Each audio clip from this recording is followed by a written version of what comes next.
Qu'est-ce qui se passe? Voilà, on va essayer donc de rappeler rapidement Fabien Hoffner. Diarra, on vient d'entendre Amnesty International qui demande une enquête.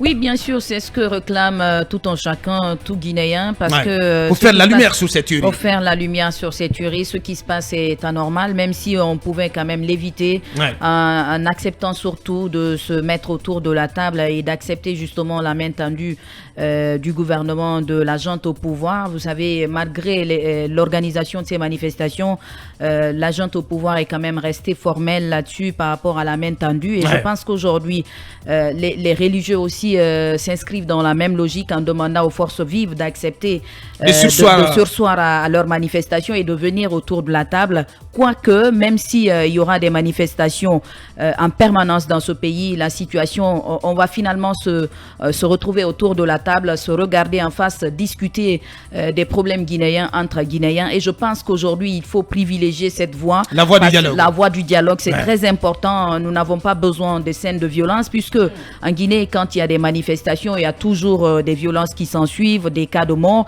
C'est quand même très regrettable de voir que des jeunes Guinéens continuent de tomber sous les coups des balles, puisque c'est cela la réalité aussi. En tout cas, moi, de mon point de vue... Donc, ce qui est à faire, c'est vraiment d'éviter ou d'abandonner la voie des manifs. Bien sûr. Et donc, de choisir, de privilégier celle du dialogue. Ce qui se passe, chacun a sa part de vérité. Mais encore une fois, il faut mettre tout cela de côté, aller sur l'essentiel, faire en sorte de mettre de côté les intérêts et aller discuter. De préserver la vie du Guinée. De préserver la vie du Guinée, même si tout cela tourne autour des intérêts, mais il faut savoir les défendre. Bien. Éviter de mettre les enchères très hautes et puis aller vers les manifestations. Et finalement, nous avons entendu quand même des gens sur l'axe qui disaient carrément qu'ils sont fatigués de la situation parce que rester en permanence avec les manifestations, nous avons entendu des malades de ce côté qui ont du mal à s'en sortir parce que à tout moment il y a des manifestations sur l'axe. Je pense qu'il faut quand même valoriser la vie humaine. L'âme humaine, elle est trop chère. La préserver et faire en sorte de se parler et éviter de mettre aussi des préalables qui ne sont pas aussi très costauds, des préalables pour moi qui peuvent ne pas être posés dans le cadre du dialogue. Dans le cadre du dialogue et après en parler entre vous là-bas et que ça soit résolu. Merci Diarra. Manu, sur ce bilan humain qui fait l'objet de contestation de la part, en tout cas de la police, même si le porte-parole de cette police, Mori Kaba, dit n'avoir pas accordé d'interview pour démentir les chiffres qui ont été brandis par les forces de Guinée. On vient d'entendre Amnesty International et d'autres organisations qui demandent une enquête pour faire la lumière et situer les responsabilités sur cette tuerie. C'est le minimum, Aboubacar. Même si on n'avait pas eu 7 morts, même un seul mort déjà aurait nécessité qu'on fasse des enquêtes pour situer les responsabilités par rapport à qui l'a tué. Parce que personne n'a le droit d'ôter la vie. Donc ça c'est le minimum qu'on puisse demander à la junte. Mais c'est quand même aussi déplorable de devoir constater au stade où on en est qu'on ne peut plus rien faire pour ramener ces 7 morts. Qu'ils soient 7 ou 5, on ne peut plus rien faire pour les ramener à la vie. Il n'y a plus rien qui soit possible. Évidemment, je peux comprendre aujourd'hui la difficulté des services de police à pouvoir établir un rapport contradictoire, contraire à celui des forces vives, parce que les corps ne sont pratiquement pas déposés dans des hôpitaux publics, donc où les organismes gouvernementaux ont plus accès à l'information. La plupart du temps, les urgences, on les conduit vers les cliniques les plus proches et après les corps retournent à la maison. Donc c'est difficile aujourd'hui de contredire le rapport des forces vives. Mais je reviens encore pour dire que quel que soit le bilan, ce bilan, on ne peut plus rien faire pour le rectifier, on ne peut plus l'effacer. Il n'y a plus de possibilité. C'est pourquoi justement, je rejoins Diarra sur ce point, c'est pourquoi il est important aujourd'hui qu'on sache qu'on a franchi un cap et qu'il faut éviter d'aller plus loin.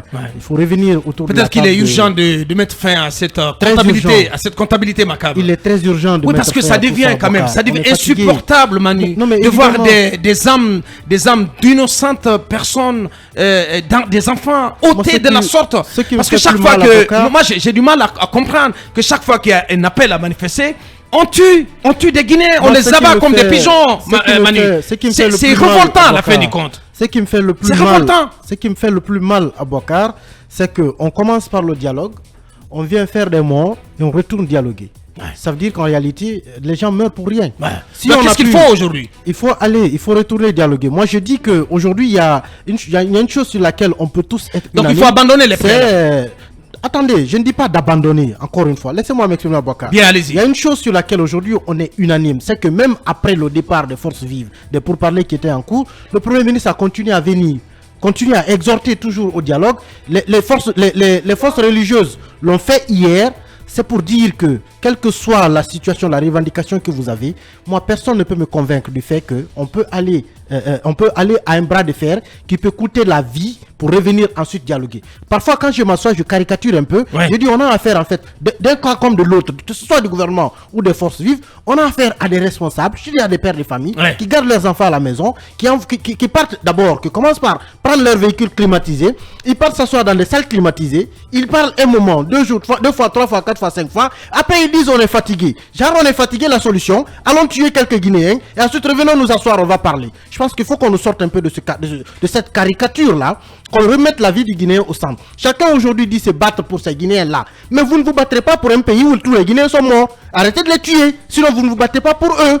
Moi je pense qu'aujourd'hui, quels que soient les enjeux, tous les préalables des forces vives, toutes les revendications des uns et des autres peuvent faire l'objet de débats sur la table. La preuve, il y a eu quelques points quand même qui ont avancé. Après, il faut continuer. Il faut continuer à mettre la pression. Et non, c'est pas. Attention, il y a quand même des détails, mais par rapport même au contrôle judiciaire, ce que moi j'ai appris, c'est pas effectif.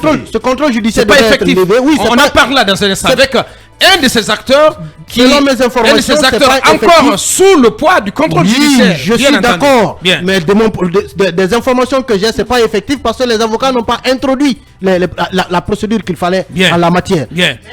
Le plus important, revenons dialoguer. Revenez dialoguer. Si c'est pour ce pays que vous vous battez, il faut vous asseoir, il faut dialoguer. Merci.